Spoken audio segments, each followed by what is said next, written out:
You see, I started coming to this realization about our demons several months ago. I like to sit down and break down.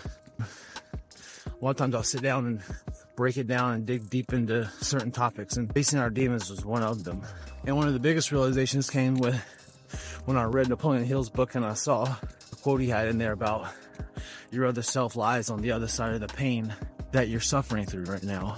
And then I heard another quote by Bezos Kulian where he defined suffering. And he defined suffering as adversity met with resistance. And that was like a fucking light bulb. I was like, wait a minute. That was like a light bulb. I realized that our demons are this adversity that we face. And we suffer because we try to fight them. We're resisting them. And I used to be one of those ones that I thought my vices were my demon. I would say I wake up every day and I fight my demon. And I would name the bottle my demon. Or I would name my insecurities my demon. Or I would name my retroactive jealousy my demon. I would assign the term demon to these certain things. And I realized that they're not. That the vices aren't the demon.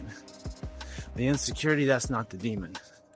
The retroactive jealousy, that's not the demon. Because there was no demon. What there is that there's a part of me that isn't fulfilling that role as my other self. That's not living up to that's not living up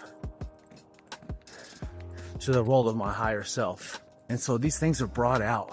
And whenever they're brought out, it's very uncomfortable. Insecurity is really uncomfortable. Trauma that we've been through, it's really uncomfortable. PTSD, it's really uncomfortable.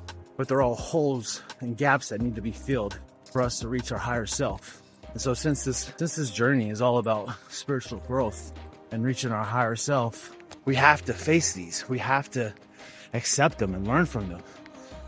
Like I said, they're not here to fight. They're all here to teach us and make us better. And so as soon as we start fighting those demons, we'll stop suffering because we're no longer resisting them. That quote had a big impact on me. Realizing that I only suffer because I resist the struggle, resist the adversity, I resist the challenge. And as soon as I realized that, I haven't suffered a day in my life yet. And as soon as I realized that, I ceased to suffer. I no longer suffer.